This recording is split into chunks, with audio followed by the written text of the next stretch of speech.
on that this we are recording for the benefit of folks who couldn't make it, and the recordings will be posted. There is a page under each category for each month. They will be posted there. We haven't uploaded them yet, but we will be. So it's great to see that people were able to carve out some time to be here on a short, but I'm certain busy week for all of us. A week when we're doing, we don't have as much time to do our stuff at home that we do for work that we normally do at home. So that's awesome. You can see Michelle traveling herself today, but she's joined us to do our audio visual. And I am, you know, at home in the office with my tattoo behind me, as always. So our agreements, just refresh, we're going to meet online 1 hour. We're going to do our best to come prepared and ready to engage. And during the features so that we can all engage, because I can talk you all into a coma, but I'd rather not. And we will learn and grow and have fun. All right, everybody ready? You can use your chat or unmute right now. Thanks. Ready. Awesome. All right, so this, for this month, we read chapter 3, and did all of you receive your books, I'm hoping? I did, Kristen. I did. We tried to mail them in a way that was cost effective, but there was part of me saying, these aren't going to get there, so so we were reading about creating a culture of trust, and we did have some guiding questions, but before we even start on those, did anyone have any sort of global response or personal connection to the topic?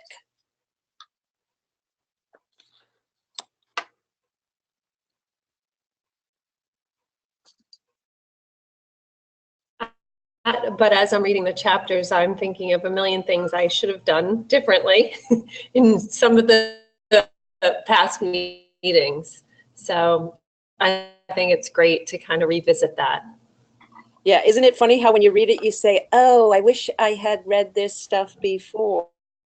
Or I should. Oh, yes, I overshared that the district is like making me do this and I'm not happy about it, that sort of thing. Yeah. Yeah. I certainly understand that. Ellen, Paige, you said it was a great thing for me to reflect. Yep, build on trust. And you love the resources, the link in her book. I was looking at those resources, you know, preparing for today in a little more detail. And one of them in particular, I couldn't fully understand. Maybe somebody will be able to make more sense of it. Good. So that's 2 folks. I can think of a time when, going back, Kristen, to what you were saying, that I said way too much.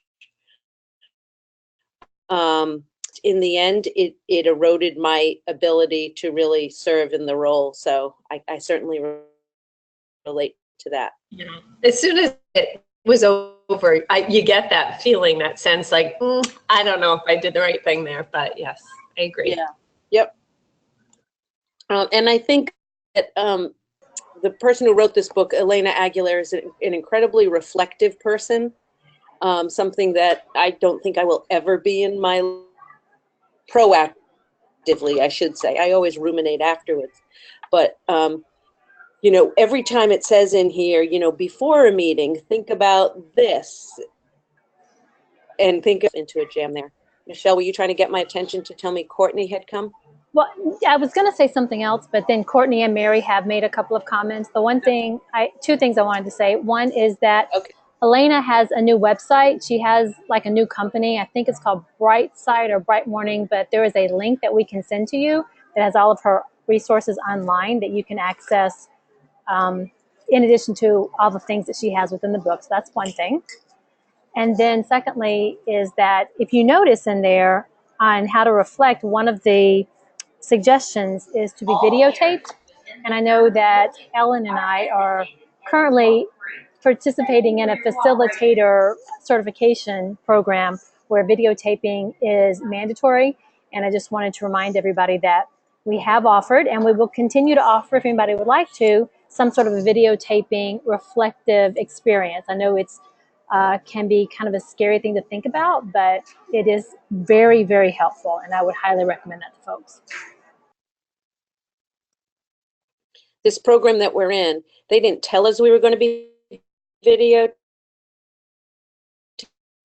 until the first hour's notice. They were really actually quite smart about it, because had they told me in advance, I probably would not have been able to make it to the training. But and then telling you when you're there and getting it over with was really nice. So it's less scary. So I want to come back. Courtney, I'm glad you could make it. I'm sorry you missed it. So, and it helped you also reflect on how much you should share. So it sounds like you've been in that position as well, where did you share too much or too little with your team?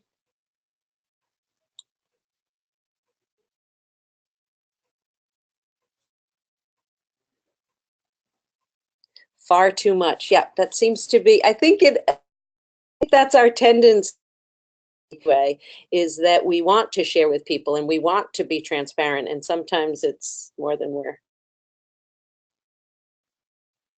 probably should.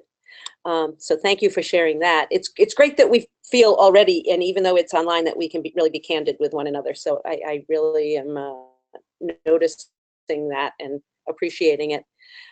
Mary, is something you work towards every day in your classroom and as a teacher leader in your building. Yeah, so I think that's an excellent point, that creating a culture of trust, it's certainly in this book talking about it within the context of a team, but you really can extend that in so many other directions.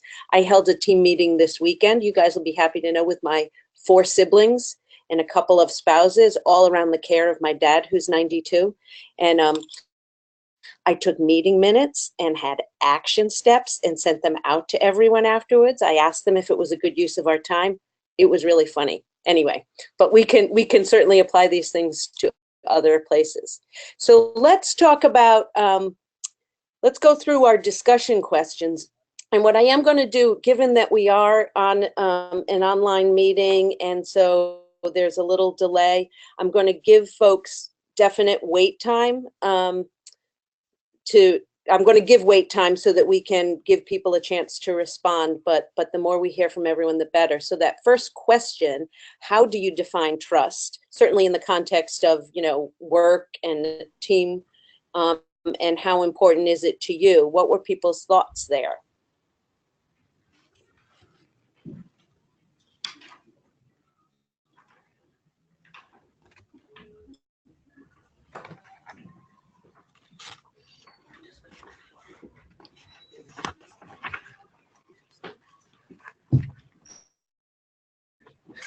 Is there any easier way to get around here?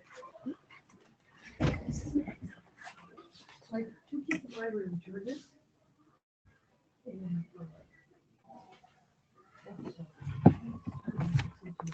I have something to add about trust. Thanks, Lisa.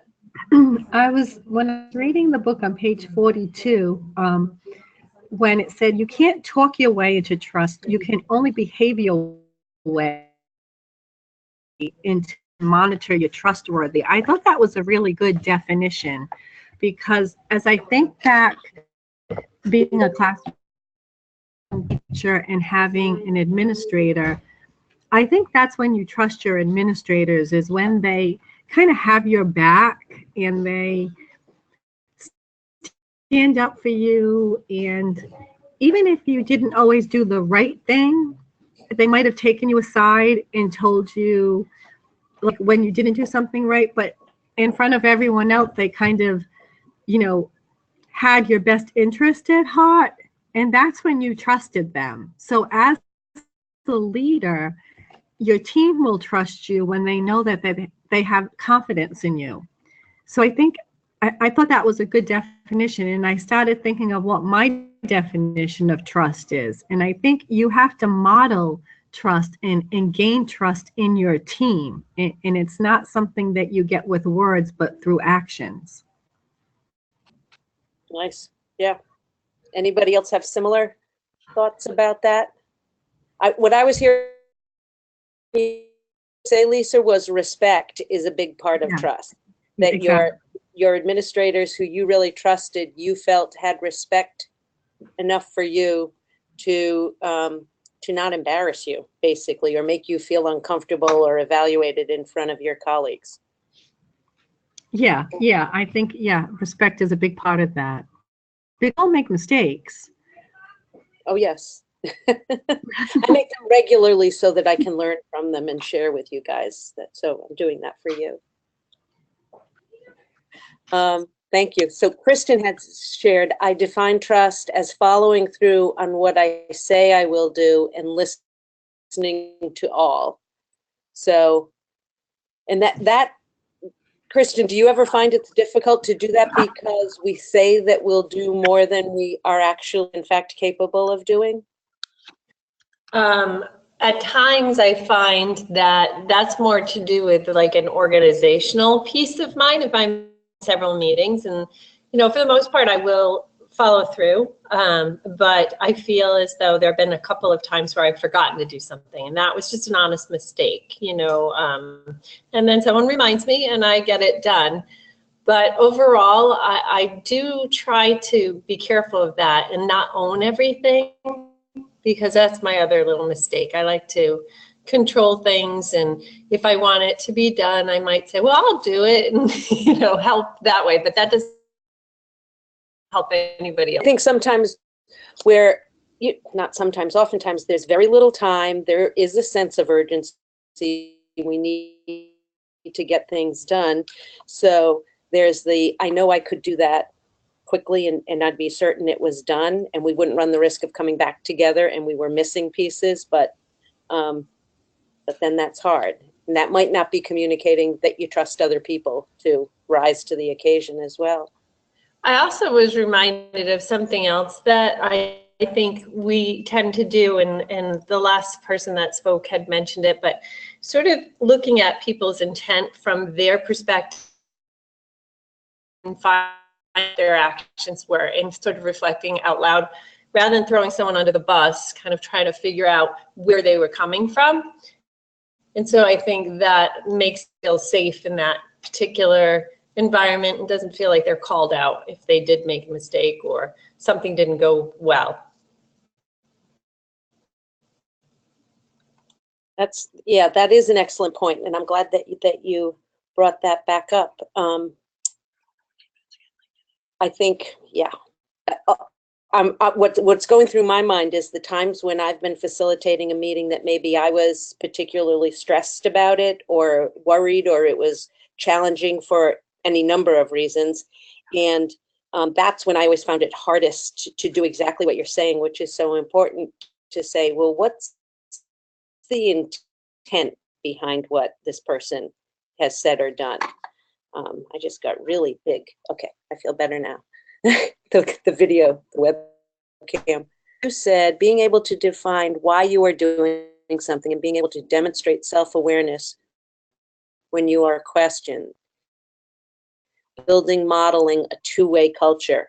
Yeah, I think that's so important, that if we want to build trust, that it's not one-way traffic, you just trust me and blindly follow.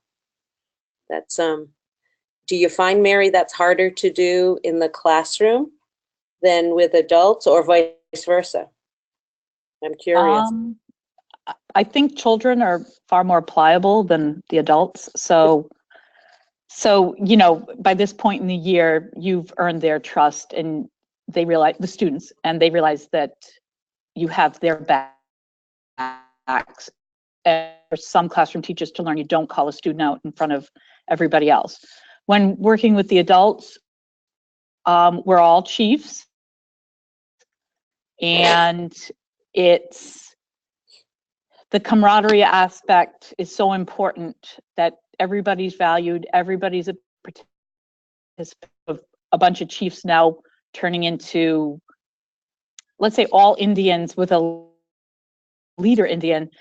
Sometimes that shift is a little tough at times, but it is about people knowing you have their back and ultimately they'll have yours, but it takes a long time to get to that point. You have to actually work on something together and get through something together to Right. get there, I think. Cool. Thanks for unmuting. Paige, you said, I like the distinction of trust as confidence in another's character and competence. I agree that respect is critical. Trust, I'm wondering, I think there are a lot of people that I have trust in their, and that's one level of trust, that they're not going to burn me or something like that. But yeah, the trust in their competence, that they're going to actually do what they say they'll do, or that they are there to do. I was just, yeah, never mind. I was about to overshare, but I'm not going to.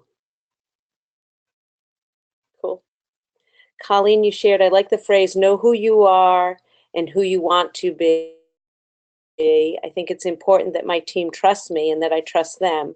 So since I know that I'm having their trust is important, that's the value I live. Just know exactly who you are and who you want to be. Yeah, that's so important. Is it harder at times, different or different times of the year to keep that front and center, I wonder?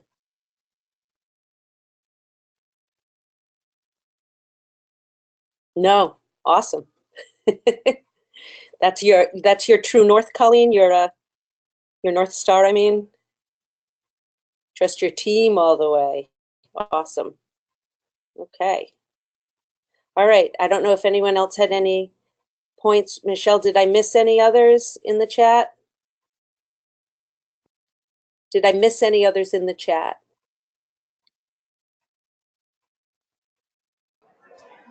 Tracy?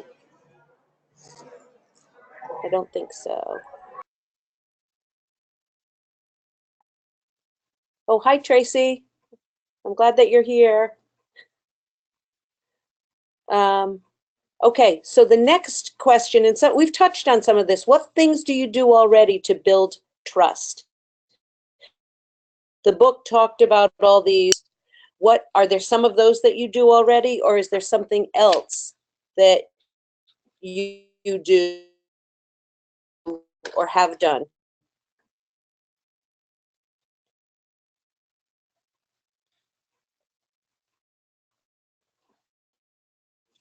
Or conversely, is there something you've done to build trust and it backfired that you want to share with your colleagues? So Paige asks for feedback. Paige, is that feedback about how you're doing, or is that feedback about just how people are feeling, or, you know, all of the above? I'm curious.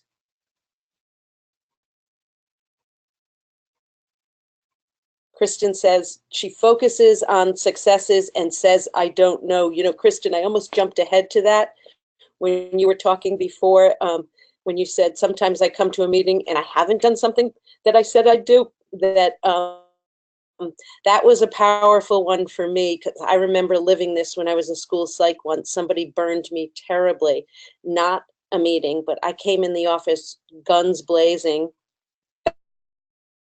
use of words, choice of words, but for an administrator who, and they said, I was wrong and I totally burned you and I'm so sorry. And apologizing is so powerful, but it's not my natural go-to. So, but I really learned that lesson. But saying you don't know when you don't know. Go ahead. Sorry.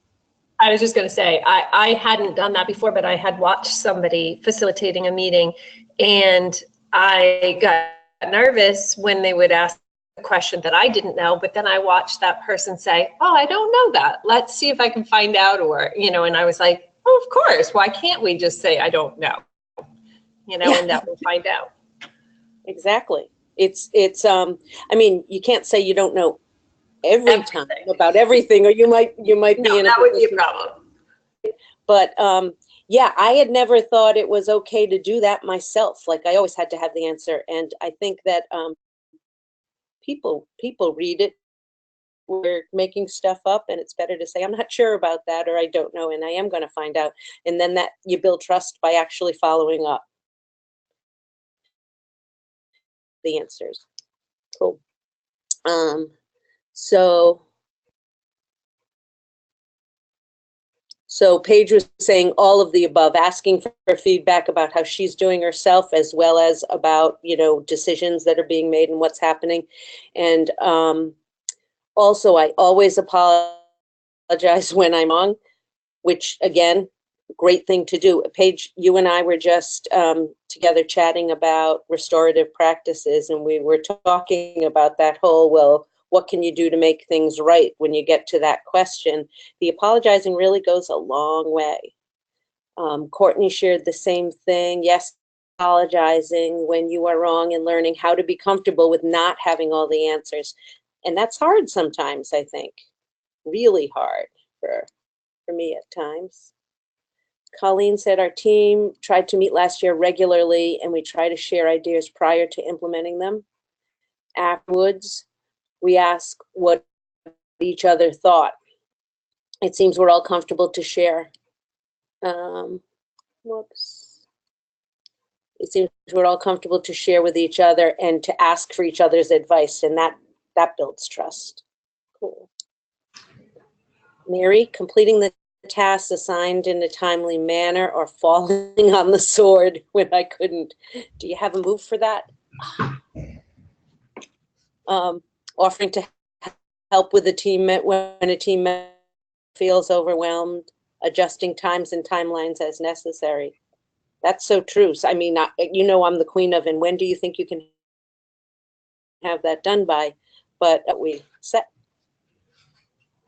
Michelle has found that having a practice of reaching out for feedback is helpful, because if we rest on our reputation, sometimes another person who has had a bad experience with us can derail even the best relationships. Right. So we have to, and she talks about this, you know, constantly asking for feedback. I was thinking at the time, the asking for feedback, like written feedback, if the team's really small, I was thinking that could feel pretty uncomfortable. And I wondered if team members would not feel comfortable all the time giving feedback. Of course, if they've got trust, they probably would, but they'd might be thinking, she'll know it came from me, kind of thing. I don't know if anyone else has had that experience.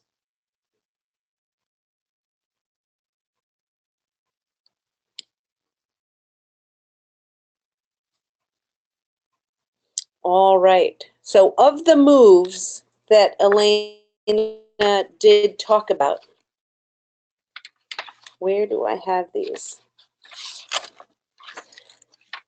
What are some that might make sense to try, even if you're already doing some? The know who you are, who you want to be, know each other. I'm sorry, an alarm was going off right outside my window.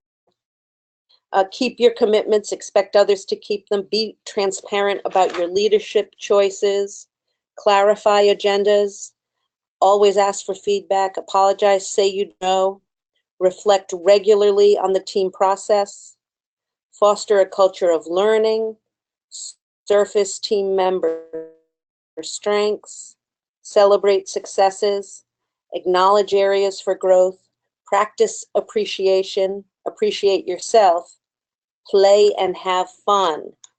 What among those do you think might make sense for you, given your situation and your team, to try to add to your toolkit of trust building, trust culture building moves?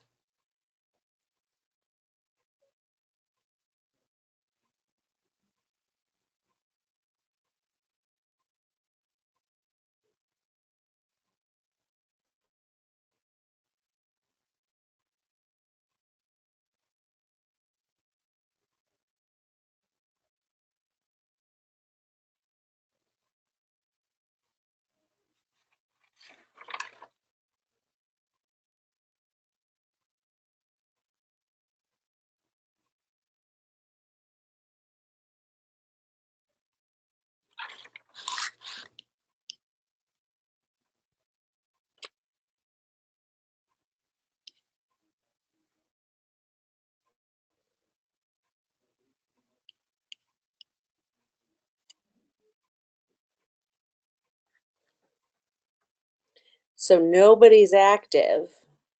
I'm thinking none of those moves are things that make sense, or are other, it caused you to consider maybe not like you're planning at your next meeting, but maybe I could try X to increase or enhance trust. Now I'm seeing some. Okay, so Paige, you shared, I need to work on reflecting on the process more.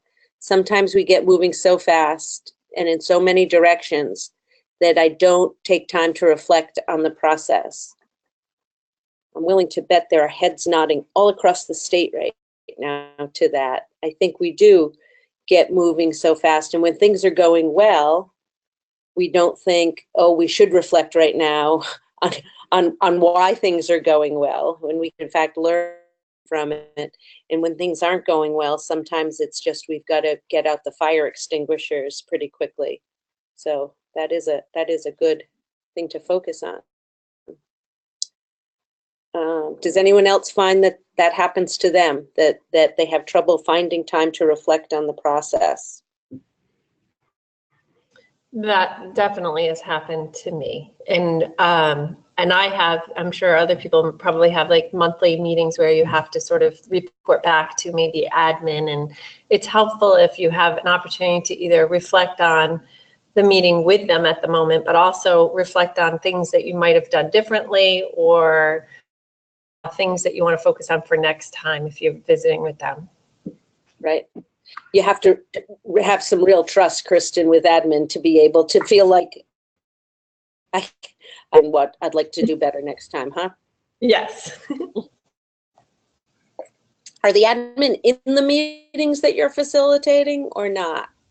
Sometimes they will come to our meetings. That's the goal, that they would come every once in a while, drop in and see how the meetings are going. But then we have regularly scheduled monthly meetings where we report out and sort of get a check and balance on how things are going.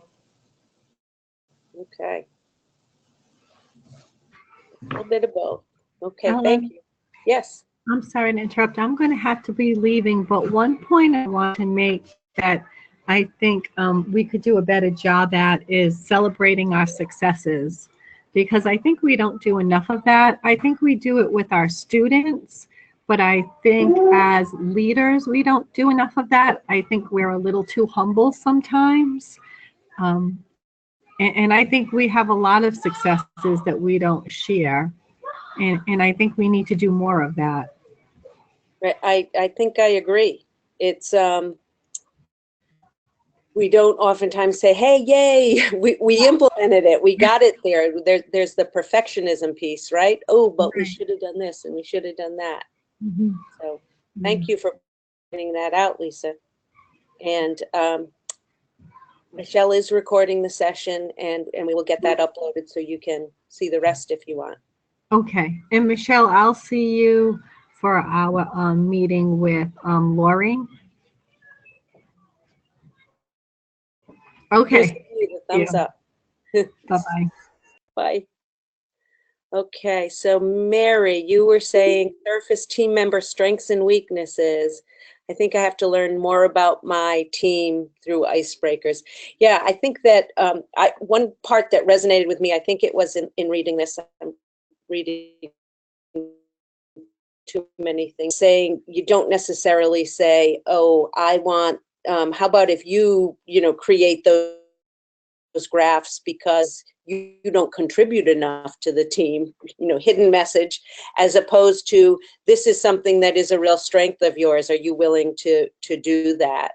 And that, I think that has so much value, because it's not just letting people know I value the gifts that you bring here and that builds some mutual appreciation, but also it's going to make the work lighter for everyone if we maximize one another's strengths. So that's a great point. So icebreakers, I'm sure there were some that were like really helpful with specifically getting to know more about someone's strengths. But I can't, off the top of my head, I can't remember. Were there any there or any that people have tried, icebreakers or team building activities that, for Mary's benefit, help one another learn more about each other's strengths?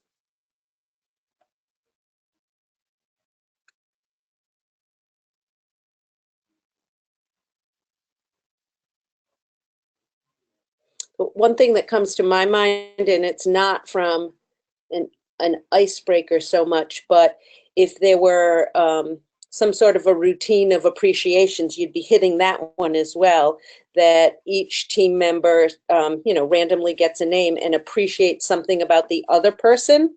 Then you get sort of this 360 view of what do other people notice about what someone else is bringing to the table, or they may interact with them in different contexts, and you might surface some things that way.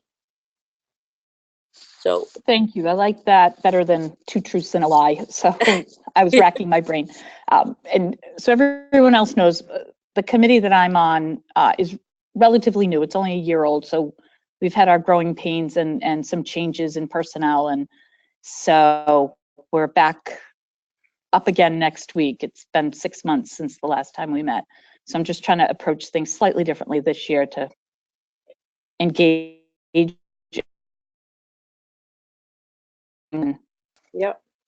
And Michelle has just typed in to me personally that we like, and some of you have done this with us, the core values activity. I know not all of you were there when we did it, but this is from the same author, Elena Aguilar, but it's an activity to help people sort of identify, what are my core values? We all have a lot of values, and we tend to operate from them, and it can tell us a lot about how people can contribute to the team or help us better understand. So if folks are interested in accessing the materials for that, Michelle and/or I can make sure that we get that out to everyone. I could actually put to the group, or if I can find the link to it.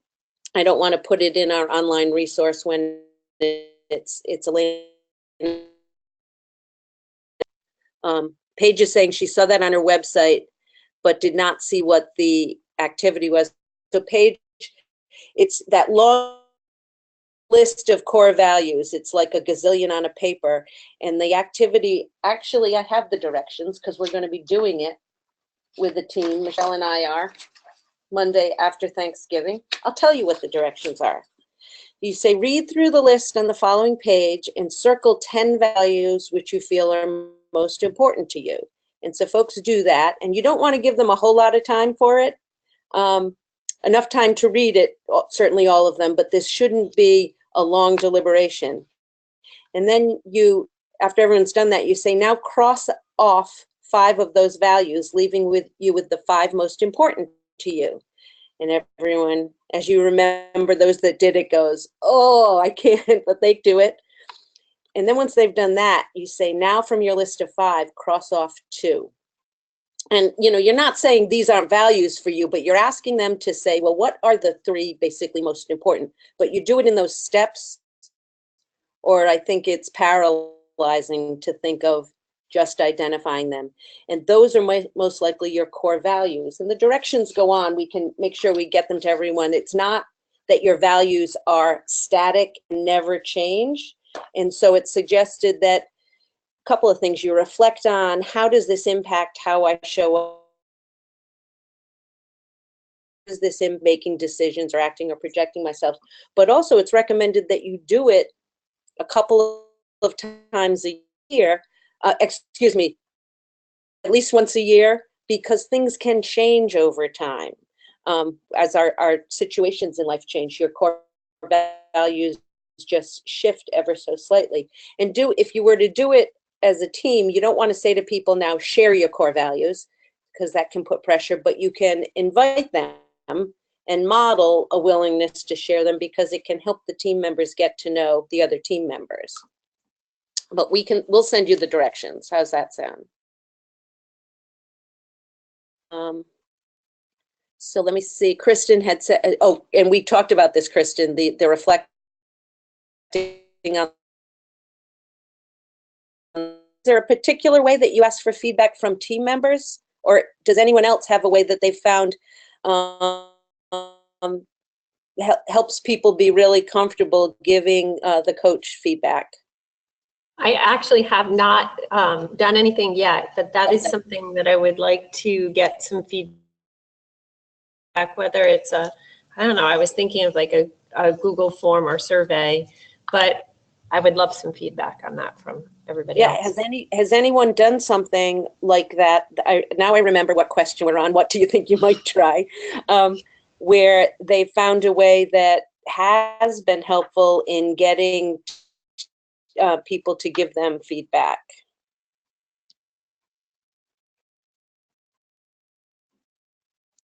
I used a Google form at the end of last year. It's really nice. Everything is delivered really quickly. It's right there at your fingertips, and people are honest. Good, good. So they must have trust if they're honest with you. Mary. Let's hope. I think they do. I do too. Courtney said a similar thing. She would use the ask for feedback, but she also said it's sometimes difficult to know how to fix some of the issues that are brought up. I feel like I should have all the answers. You shouldn't. Don't worry. And I simply cannot change systematic issues. That again, I don't want to overshare, but I accompanied a colleague to a meeting today, and it was a situation where there were people there who couldn't fix what was wrong, and it's a very uncomfortable position to be in. But I wonder if it goes back to if you get feedback and it's something that you don't have the answers to, it's also using that move. I know this, the feedback said this is important to people, and I want to look into that. I'm not sure what the answer is, but being transparent about here's what I'm going to do to try and get more on that. And then as I'm speaking, I'm realizing how these all connect to one another. Interesting.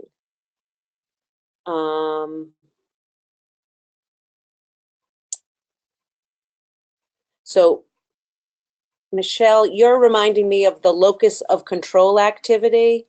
I can't remember that. Or the circles of influence. Yeah, there are so many pieces that Elena Aguilar has on her website and in this book and the other book, The Art of Just Coaching. Would it be helpful to people if we planned, in addition to next month, the chapter is something that I think you've had experience with through the MTSS process. Would you like for Michelle and I to bring some of those things so that we can visit them? That would be great. I was going to say honest feedback here. Yes, please. Can't be anonymous. Okay, we can pull together some of those things, just because I know that when we've done trainings in the past, you guys have really liked that, but it's really hard. You see something once and then a lot of time passes. So, Michelle, do I need to make notes of this right now, or do you think we'll have it in the chat? Okay, we'll have it in the chat. Cool. All right. So, are there any suggested moves that you thought you'd be really uncomfortable with?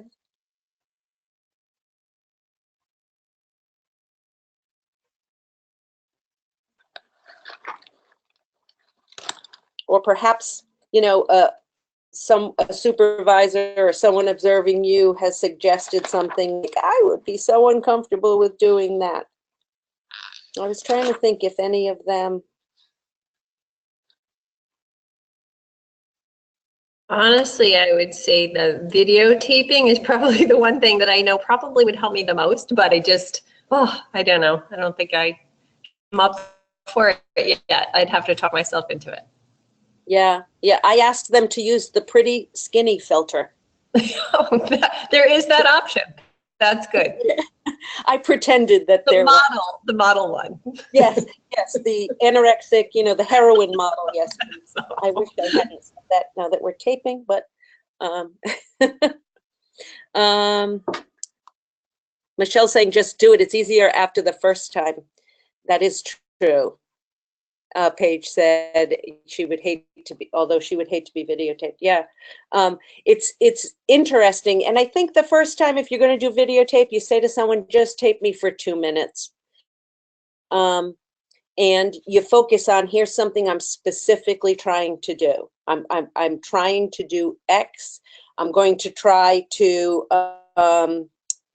foster a culture of learning, that, or I'm going to try to be celebrating success. I want you to tape me, you know, and it can be really contrived. Start now, and now, end now, you know, cut, so that you can get used to it. And really, nobody does so flawlessly a job of coaching or team facilitating or training that the whole thing is going to look lovely.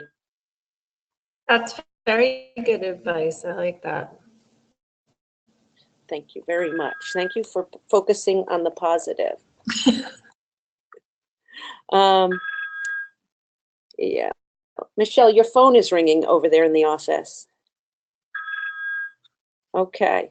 So the last question I wanted to ask is that, and that we have here, is what would make sense? This is something that I've seen in several of the schools, several of the teams, and several of the teams that aren't even in schools in this project, reoccurring issue. What would make sense for you to say or do to set the norm that members follow through on their commitments? Or is there an approach that you have found is really helpful? Because I do think that's a huge part of trust, that you say what you do and do what you say. But isn't that from Horton Hears a Who? Elephant is faithful, 200%, something like that. So what have you found that works, or what do you think would work? What's something that you might try? Just put yourself in that situation to say or do to set that norm that everyone will follow through and do what they said they would do.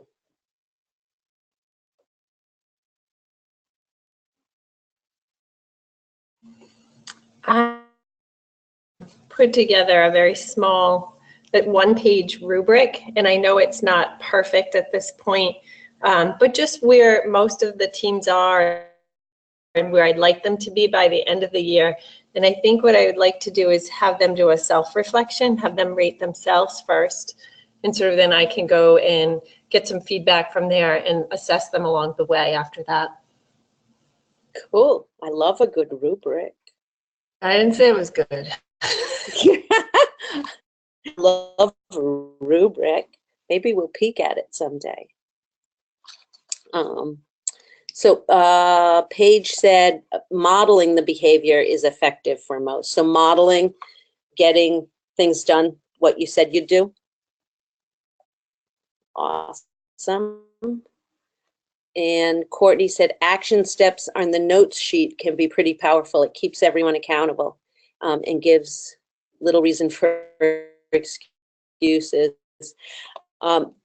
Courtney, I couldn't agree more. This meeting I facilitated on Saturday with my family members caring for an elderly parent, one was accountable. Who's going to check in with me and when? She was asking that, and I said, all right, you asked for it. We are all going to have action steps now, and I'll send them to you and change them if they're wrong, but I will check in 2 weeks. That I think that does really help. And well, I don't want to say more. I'm going to give other people. What else makes sense for you to set the norm that team members follow through?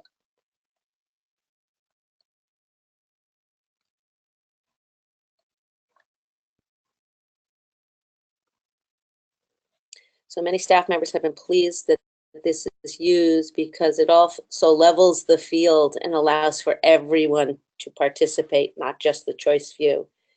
I totally agree. When it's up there and we're all following this, and you can see it says Courtney, Courtney, Courtney, Erin, Courtney, Erin, Erin, you know, it's time to say, Ellen, do you think this might be something you can do?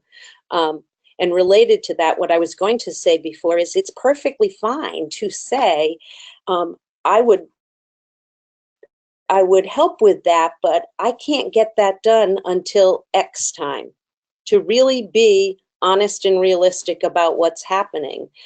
Far better to say, I'm not going to be able to get that done in the time than to say, yes, I'll do it, and then not come, because then the team is going to get stalled and you're going to erode trust. People are going to say, she can't manage her time, or she can't, estimate how involved things are going to be, and she's not going to get things done. Cool.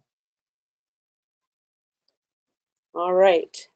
Well, those are our discussion questions. That was rich discussion, and I really appreciate you guys all unmuting and typing in the chat box and sharing information, because I think that this is such an awesome resource, but it's the value that we get from it is greater by hearing other people's thoughts. And I think there's also, for me anyway, some comfort in hearing, oh, other people experience this same thing the way I do, or they have these same, concerns or worries that I have. That's comforting for me.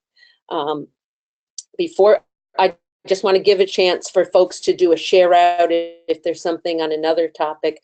The chapter for next month, and I think it's December 18th that we're meeting next, is a chapter on defining purpose, process, and product. And when you start looking at that, I think you're going to recognize that there are a lot of things that the project, the RIMTSS project, has really focused on to help our teams with defining purpose, process, and product. There's probably ways that could be tweaked or improved, or that you already have. So I'm excited for that topic, but I do think it might be a quicker topic, because I think a lot of you really have some tight processes in place for a healthy team functioning.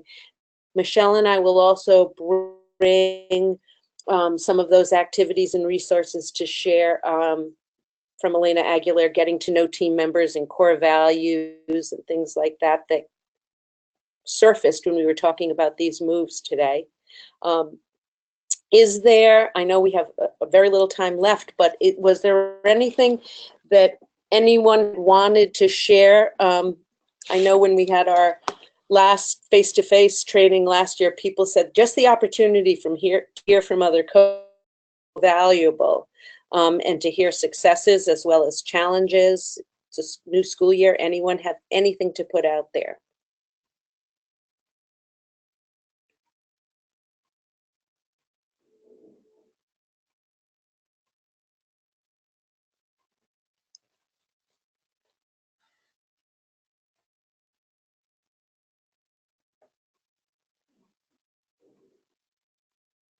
I am not seeing anything being put out there, which is fine. I do want to say this, and I don't want to reach out to you guys individually and say, hey, will you share X or Y? But if during the course of the month, anything comes up that you're saying, this would be really cool, and I'd just like to share with folks, shoot Michelle or I an email to let us know that, and we will structure the time accordingly. Or conversely, if you're having a particular struggle, and it doesn't have to be related directly to the chapter that we're on, we'll still, carve out time for that. But to say, I'd really like to, benefit from the collective wisdom of this community of practice, again, shoot us an email and we can put it out there. We could do it anonymously. A coach has asked X, or if you're comfortable saying, expanding on it yourself, we can give you the floor to put your question out. All right. So any parting thoughts other than I'm very thankful to have the opportunity to do this every month with you guys?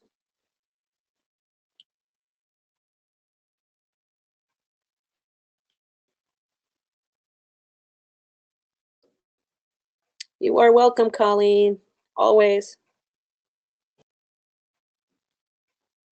Thank you, Ellen and Michelle. Oh, thank you, Kristen.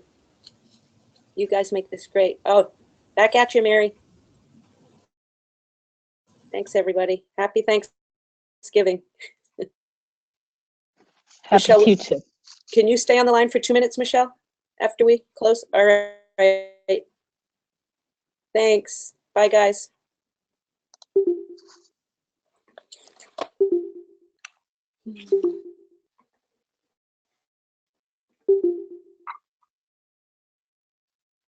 That's the soundtrack to people leaving the online meeting. Boo-doo, boo-doo, boo-doo. Yes, it is. Um, Can I tell you something? what time cool? is your flight? My flight is at 2 o'clock. It starts boarding around 1:20. Yeah. So while I'm sitting here, I'm sitting here Awesome. I'm by the windows, and people were coming up and taking pictures out the window. I'm like, what's up with the sky? I don't know. And so I turn around and I see that the Patriots plane is on the tarmac. And apparently they came in earlier, and the plane is sitting there, so I got a picture of the plane. But if they came off at any time, I missed it because I was engaged in work. So yay, kudos to me. But I have a picture of the plane. It's really kind of cool. It's still there. Oh, that's great. It is. Oh yeah, definitely get a picture. You know how I am. I wondered at one point, I saw you behind and then you moved and I was like, That was me. Yes, I turned off my camera so I could actually take a picture of it. This is a good time to do so. Customers who are better than modeling, I'm taking a picture of something Exactly, related. yes. I appreciate that. Yes. Quick you need a seat assignment if you are question. holding a seat request. I know you and I plan to talk later today. I now have an appointment at 4 o'clock today that will probably go till like 5:15, 5:30. Exit roads available. So can we talk at like 5:45? Interested? Please see me at this time. If it's quick, only because I need to eat dinner in my layover. So I get to Atlanta around 5, and my flight leaves around 7:53, which means I just want to make sure that I can eat. That's all, because there's nothing for me to eat here at the airport, Yeah. so I'm going to need to eat then. But that should be, as long as it's not too long. Okay. Any personal items that you may need out of this. Okay. How about I will shoot you a text as soon as I am out of my appointment. Okay. And I will tell you this, I did sort of draft out, sketch out a time frame for that training on Monday. Okay. And I started a playlist, not with who's doing anything, but just the different parts, and put in the times that we know, or what I sort of drafted for any activities that we hadn't already said how long. Okay. I think it's all going to be doable. I know there was some concern about that. And go ahead. I was going to say, do you want to send me the playlist so I can at least look at it and see? So in that folder, it's in that hidden folder. Okay. The white neck. Got it. Okay. Okay. Yep. So, and that's what when I realized I had to do this other thing, I was like, let me do as much of that as possible in case you need to start basically before I'm there. Okay. All right. Yeah. All rental cars All right. are now located Cool. at the Interlink facility. Thank you. Please You're follow still the recording sign this. that directs you to the rental Shoot. car. Thank you for choosing I'm going to the stop agreement. it. Okay. I can't figure out where their stop recording is. Hold on. Maybe. Okay, I'm just going to have to Maybe turn you it can off. figure out how to There it end is. it before.